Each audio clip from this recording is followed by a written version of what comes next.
When female killers coldly plan their murders, quietly plotting, like an animal stalking its prey, they become predators. Insatiable greed turns a young woman into a systematic killer. Anna was a very dangerous woman. Nobody that was around her was really safe. The friendly lady next door has a backyard full of bodies. She was a very calculated individual, and she was also a very audacious individual. On the highways of Florida, a lone woman stalks random victims. These are very atrocious murders. They had been shot multiple times. She's Aileen Wuornos, known as the Monster. These are deadly women. They live among us undetected as they hunt their victims. They are predators.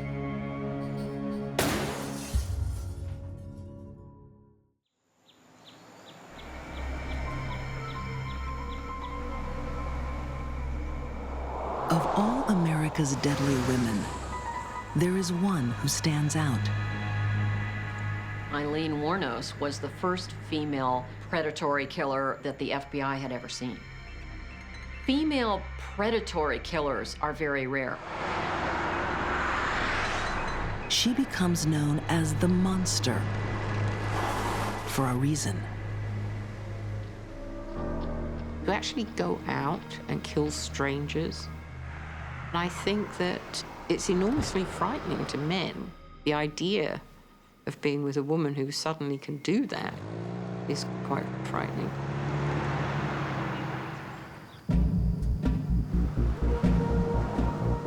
Aileen Wuornos works as a prostitute, plying her trade on the highways of Florida. The endless parade of vehicles provides plenty of opportunities and plenty of risk. It's a very dangerous profession.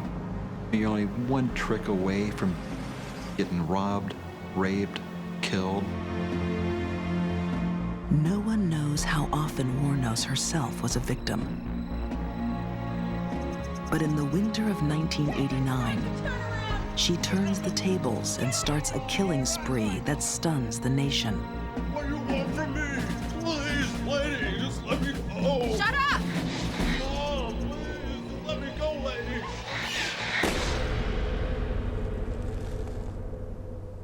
This is where we found the body. He was just a few feet off this paved road into this cul-de-sac. Homicide detective David Taylor was called to one of the murder scenes. It's one of many. Aileen will kill 7 men before she's caught. When you have someone shot multiple times, you're looking at some highly charged emotional stage. You're looking at a lot of hate and some revenge. A lot of people may use the term overkill. Aileen's victims were shot multiple times with a .22 caliber pistol. They are robbed of their money and their cars. I came to believe, over a period of time, that each of the murders was precipitated by something that triggered enormous fear of abandonment in Aileen. Writer Sue Russell has studied Aileen's crimes like few others.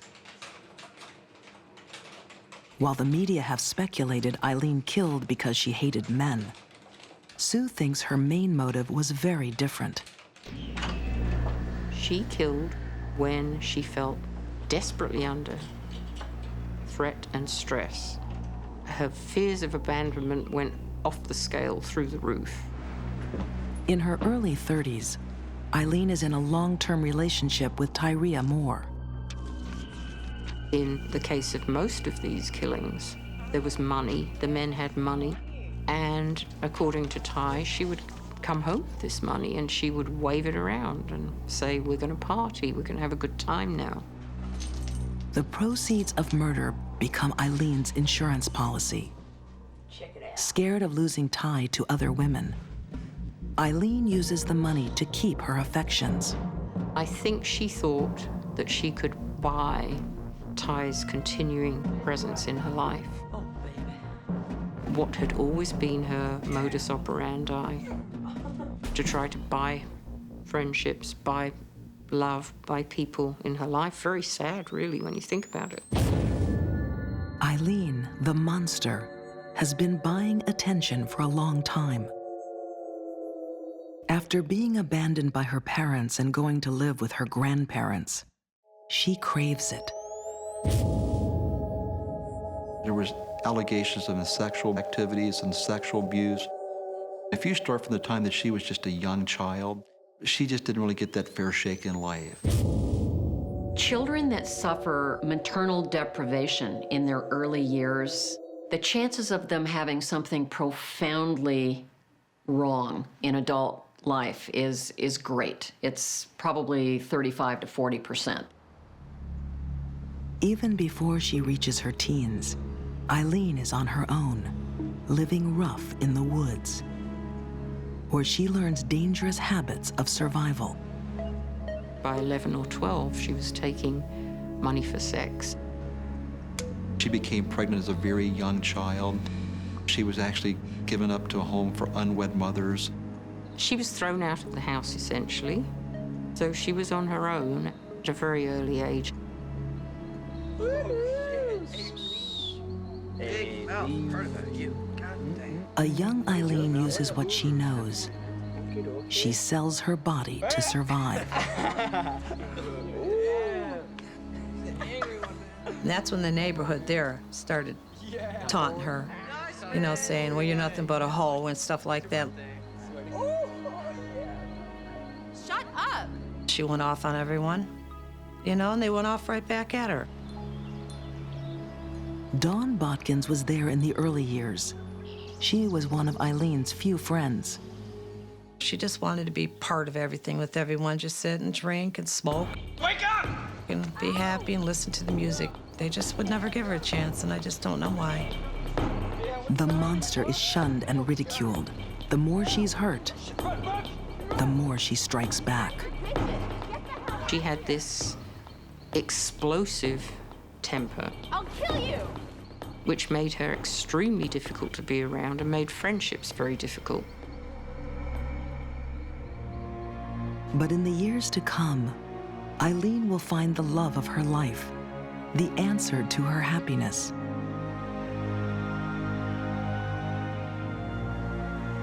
But to keep her, she'll stalk the Florida highways and use the weapons she's honed to perfection, her body and her rage.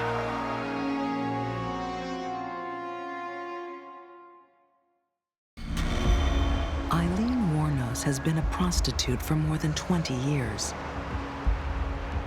In 1989, she's working the highways of Florida, risking assault to make a living. But now she's found a more lucrative activity: murder. So she was a robber who killed. She said in her confession that she did not want to leave any witnesses. The money is a show of affection for Eileen's long-term partner, Tyria Moore. She clung to what she knew, which was, let's try and buy the continuing presence of this person. Let's try and buy the love. Let's try and keep them in my life. The only way she knew how to do it. But after each murder, the money inevitably runs out. And in Eileen's mind, there's a chance she'll lose Ty. She needs to kill again. Aileen is not really the classic predator in that it doesn't appear that she would stalk her victims. And she didn't kill every John that she serviced as a prostitute. She killed one here, she'd see a few other men.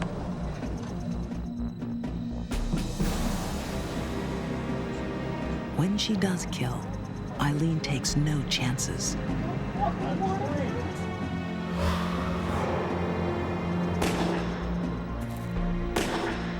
These are very atrocious murders. These were males, some were much larger than her. They had been shot multiple times. You have one victim that was shot 9 times. Tremendous rage. This ferocity suggests something to criminal profiler Candace DeLong. The killings may have also been driven by something more than money. There has to be more than that to take a life. I think for Aileen, at some point, she enjoyed it. She didn't need to kill these people to get what she wanted. And that's probably because she felt fine doing it. She had no sense of remorse.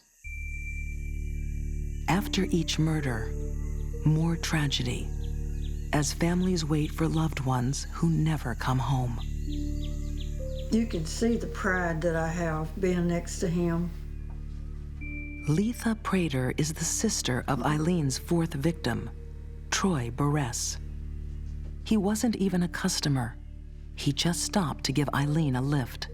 His wife called me about, I guess, 10 o'clock and said, Troy hasn't come home yet. And it's not like him not to come home or call. And I hung up the phone and I just knew it was bad. We looked and everything that we could possibly think of, but we didn't go down that little road where he was found. Barres had been shot twice, once in the back and once in the chest.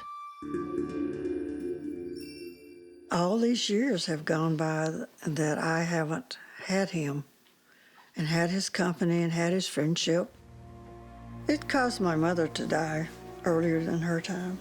He was her baby and she couldn't handle the thought that she had to bury her child. People say it gets better. Didn't get better for her, it got worse.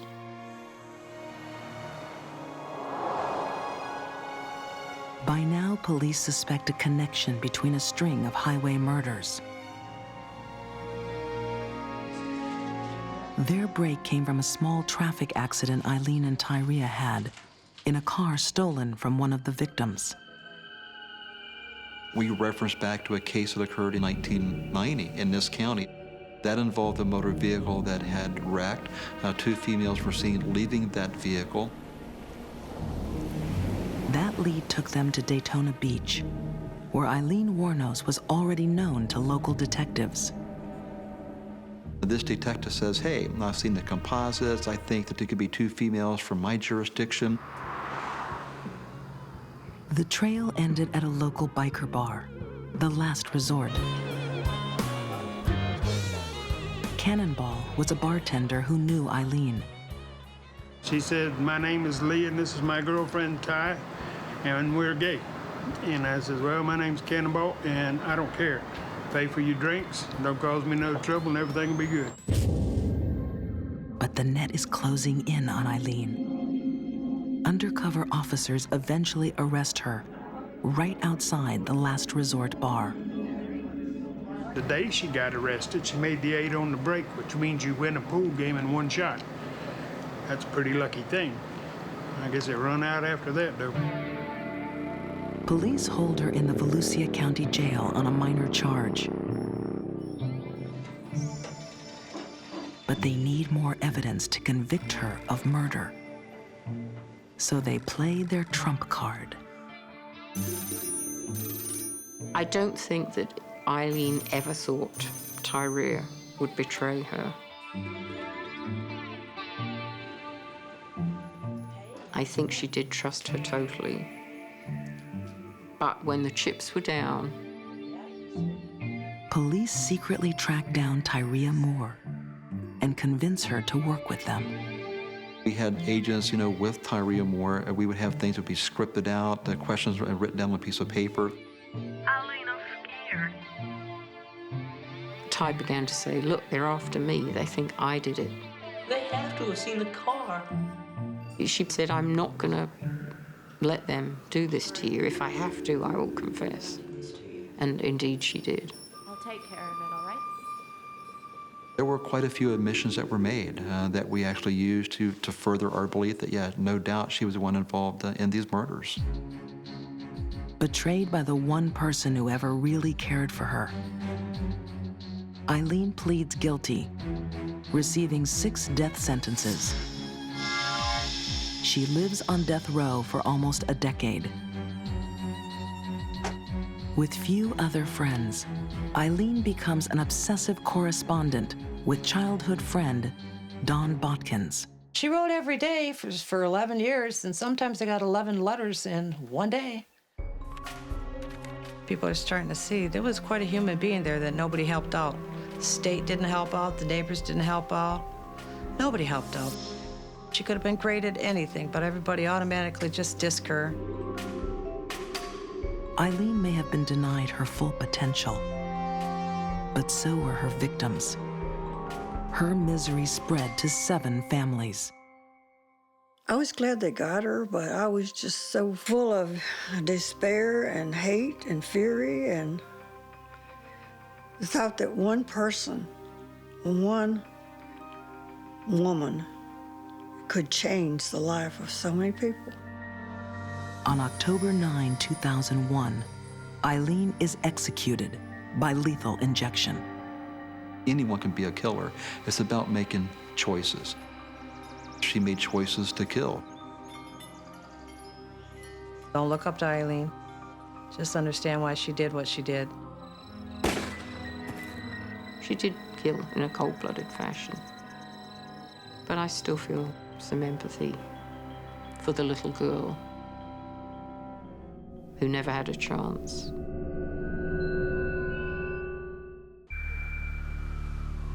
In the criminal world, female predators are often quiet killers. For the average woman, it takes 8.4 years before she gets caught. Yet for men, it's half that amount of time.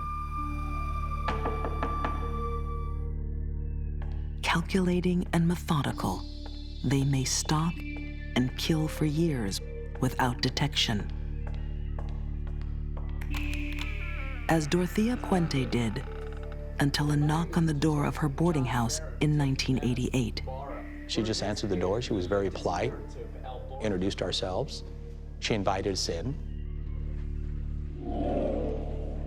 Detective John Cabrera was working cold cases in Sacramento, California. A man had gone missing. His last known address was Puente's boarding house. I just had this feeling, and it stayed with me. What I simply did was watch every move she made. I looked for all those little things that, you know, detectives look for in people to show that maybe they're trying to hide something. In the back garden, Detective Cabrera finds suspicious mounds of dirt. We started digging in 3 different areas. She was getting ready to put in a winter garden. We assured her that whatever we dug up, we would simply make sure it was all returned to normal. What John uncovers that day is more than he ever imagined. And I put my shovel in the ground, and I thought I'd snag something. With my bare hands, I started pulling on what I thought was a root. And I pulled, and finally it broke loose. There I was sitting there holding this leg bone in my hands. It was very startling. As a younger woman, Dorothea herself had been full of surprises.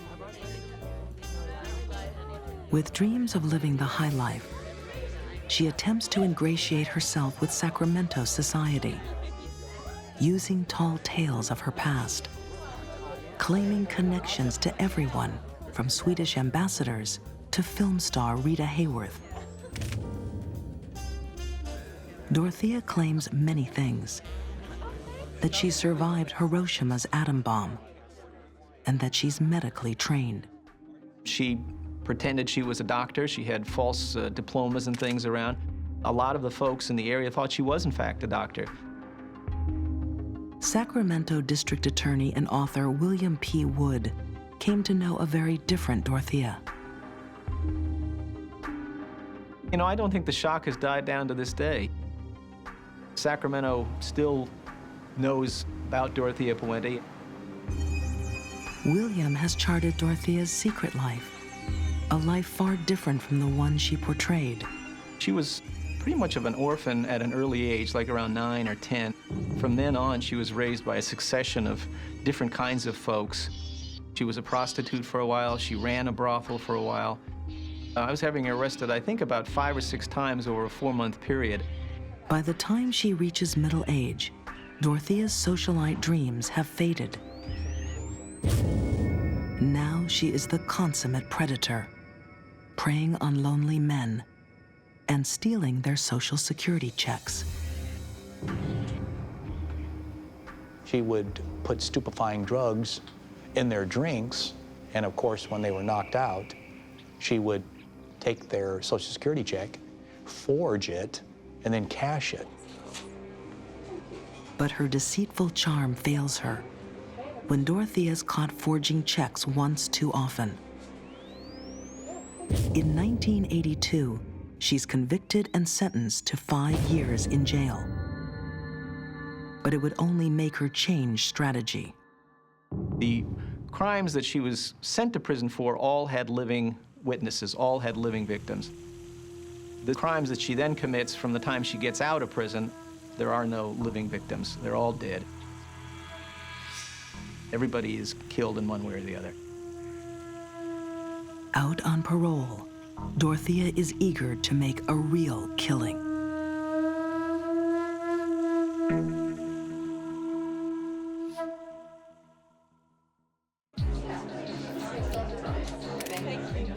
Dorothea Puente begins life full of glamorous dreams. But by middle age, the dreams haven't come true. The reality is she's a petty criminal, running a small boarding house in Sacramento, California. Well, the people that she chose to take in were, I believe, what you might call the hard to place. A lot of them had medical problems. It was a divide between elderly and disabled. Her warm personality charms those around her.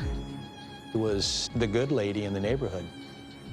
Every week she had a burrito day, and people could come and she handed out burritos. But deep down, she is a lethal predator. When nobody else wanted them, lodgers like 64-year-old Dorothy Miller came to Dorothea. They'd often lost touch with family, were alone, and vulnerable. Dorothea may have a new career, but she keeps her old ways, spiking drinks. She uses her prescription sleeping pills Dalmane, also known as flurazepam. Flurazepam is a drug that's used for insomnia. It's a drug that's used frequently to cause people to go to sleep. It works by quieting down the brain activity. As far as she was concerned, she knew they would go to sleep forever. Just as she had before, Dorothea forges her victims' Social Security checks. But this time, no one is alive to contest them. Dorothea's victims were street people, people living on the fringe, people who might only be known by one social worker here or there, people that no one would miss. She was a very calculated individual. She was also a very audacious individual.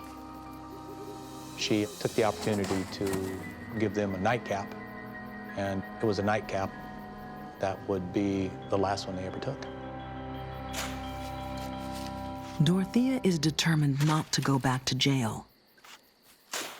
She buries the evidence in her back garden, thinking no one will notice.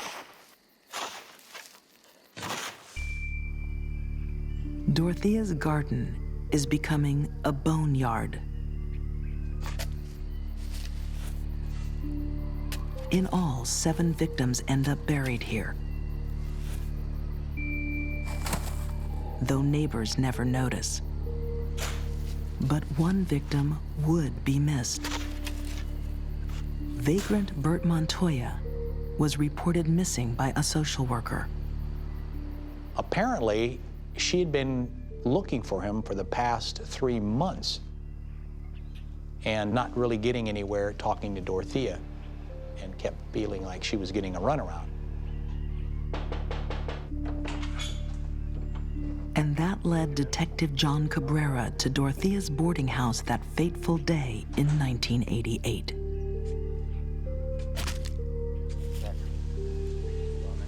I would have never in a million years ever thought that I would be climbing into a hole to remove a tree root, and what actually it was a human leg bone.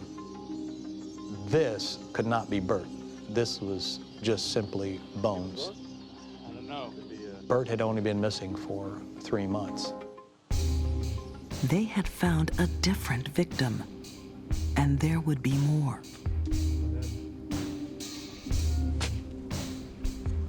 We just slowly started to dig in various areas. Dorothea knew her crimes would be revealed. She asked me if she could go get a cup of coffee, that this whole thing was making her nervous. I escorted her over to a nearby hotel where she had told me she wanted to have a cup of coffee, and then I just quickly walked back over to the house and continued digging. And I put my shovel in the ground, and I thought I'd snag something. And when I pulled it up, there was another leg. First thing we thought about was, let's go get Dorothea. But Dorothea is gone. She walks straight out the back of the hotel and catches a bus to Los Angeles. There was a lot of embarrassment, and there was a tremendous enthusiasm to get her back in custody as fast as possible. Police may have lost their suspect, but as they keep digging, the evidence against her is piling up. Every day is just a day that you can't believe what you're finding. It's just body after body after body. There were 7 victims buried at F Street itself. And forensic testing linked them all to Dorothea's prescription sleeping pill, Dalmane. The 7 victims had all died within 24 to 48 hours of taking a large amount of Dalmane. But now Dorothea has been exposed as a predator. Even in Los Angeles, there is no place to hide. She found a fairly elderly gentleman drinking in the bar in a midday during the week and struck up a conversation with him. And this gentleman saw her face on the television. He realized that, in fact, she was being sought and called the police. Dorothea Puente is linked to 9 killings, but is found guilty on only 3 murder counts.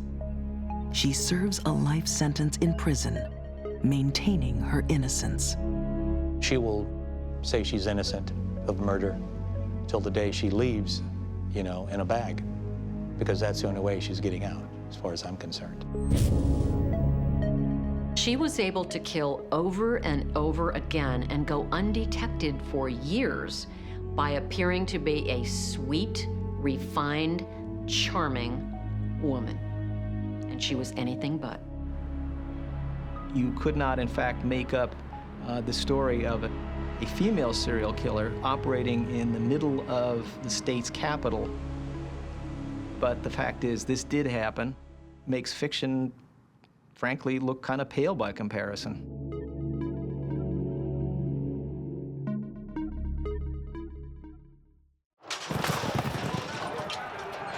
It's the early 1930s at a racetrack in Cincinnati, Ohio. As the horses pass the post, a young lady in the crowd becomes anxious. She has lost once again, and her debts are mounting.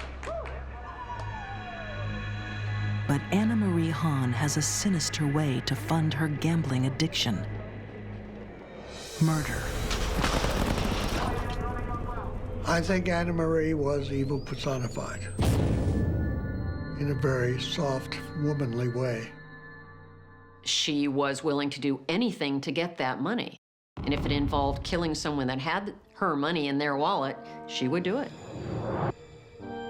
1929, 23-year-old Anna Hahn migrates from Germany to Cincinnati. She shamed her family by having a child out of wedlock. Cincinnati's German community, the Over-the-Rhine district, welcomes Anna. It's a welcome that will cost some of them their lives.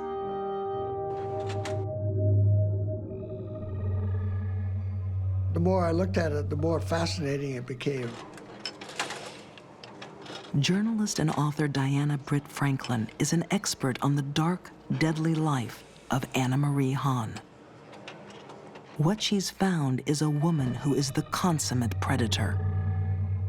She had it all. I mean, she knew how to manipulate and steal and poison.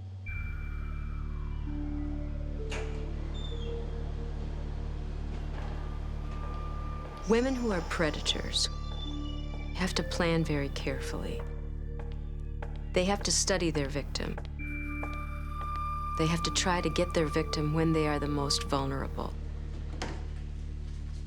Pressured by mounting gambling debts, Anna would stalk for victims in a local apartment block. Behind each door, there's a lonely, elderly German man. Perfect prey for Anna Hahn. She went through an apartment building and knocked on doors asking for old men who were single. Anna developed a scheme to get at wealthy, elderly, sick people. It was to become a nurse and to go into their homes. At that point, her predatory nature came out.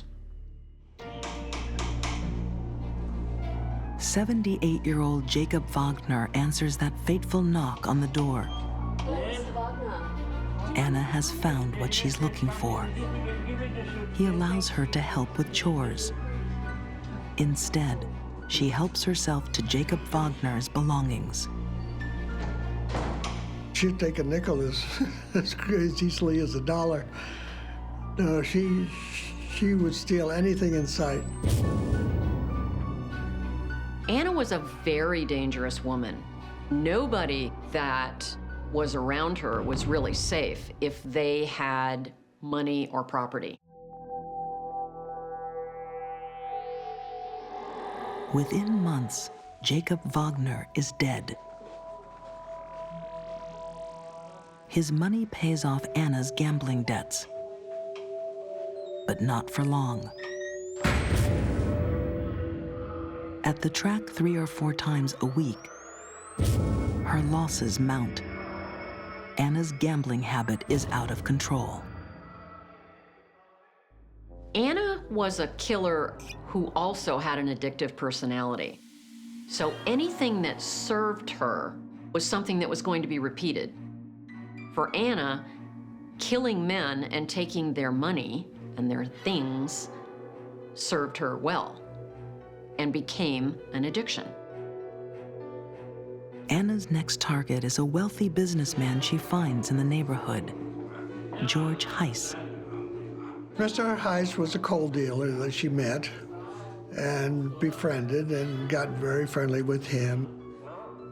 He would take the money he collected from his coal deliveries and give it to her.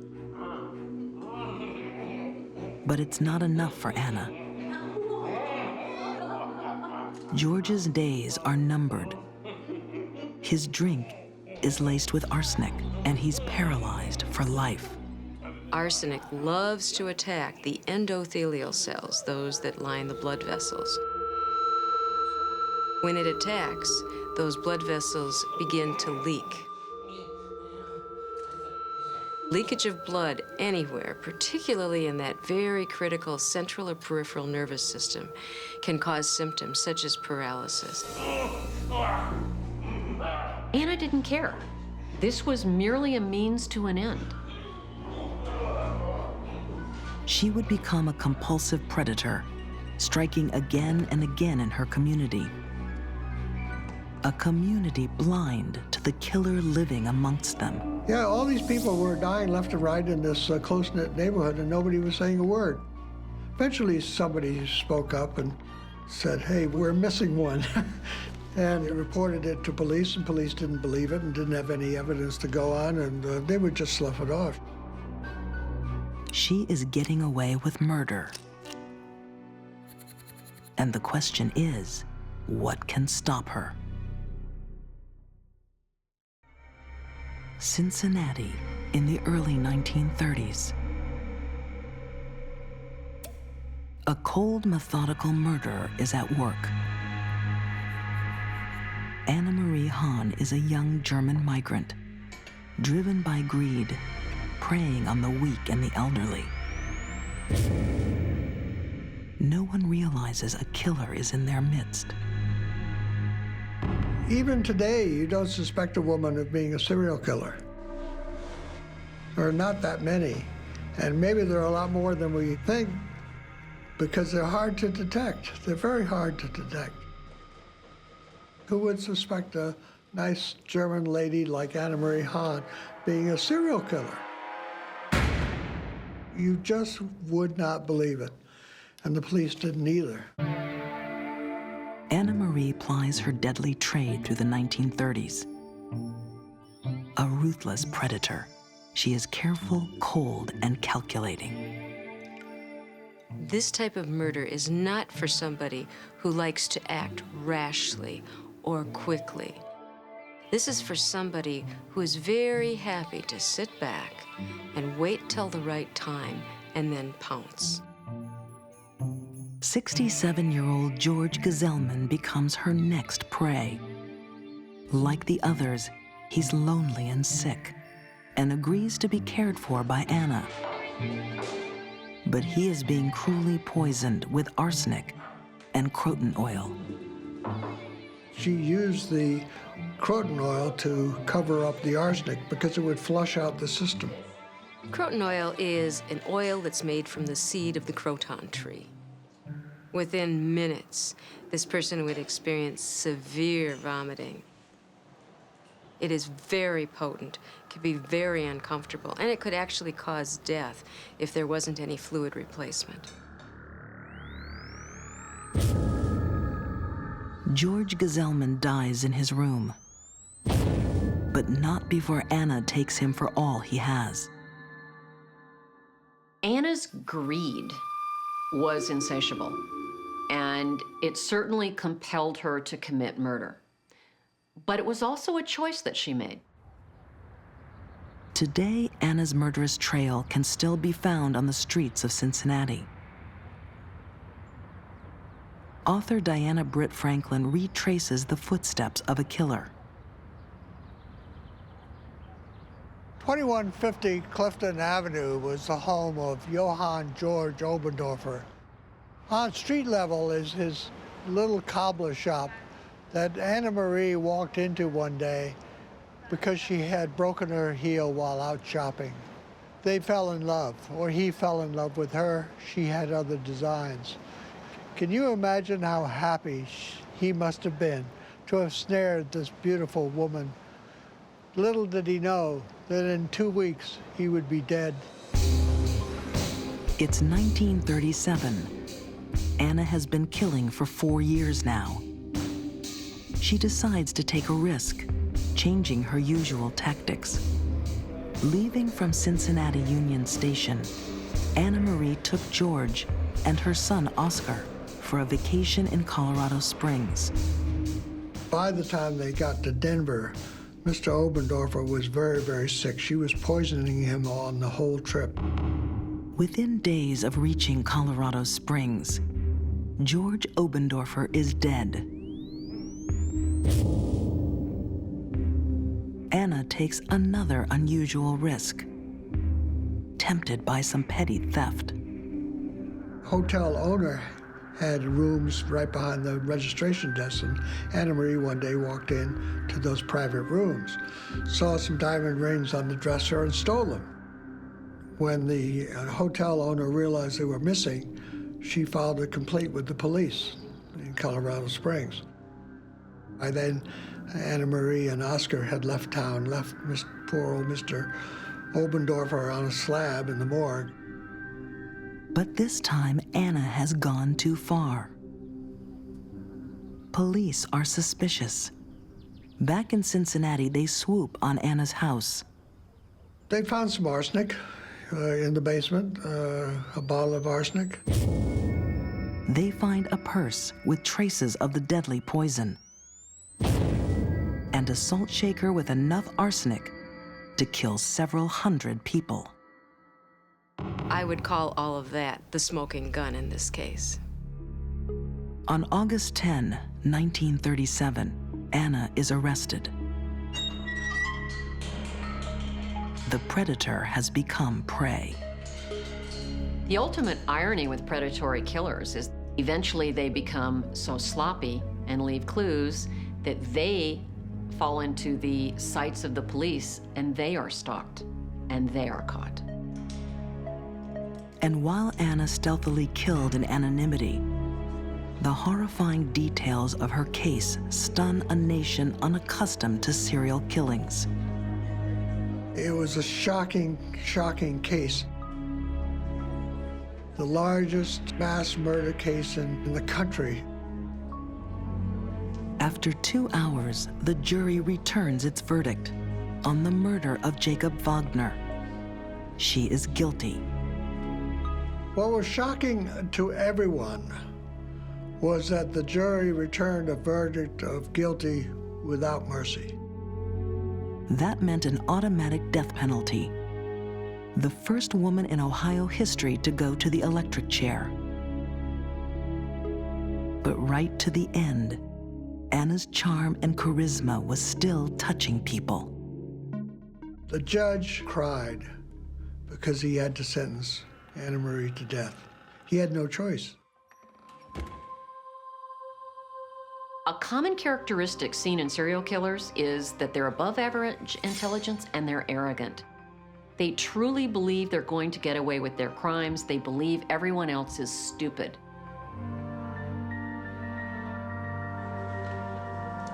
Then, on the eve of her execution, a stunning backflip. Anna sits down and writes a 20-page confession of her crimes. Only Anna knows why she wrote those letters. Maybe she wanted to set the record straight. But for a sociopath, the greater likelihood is that she was in control till the very end.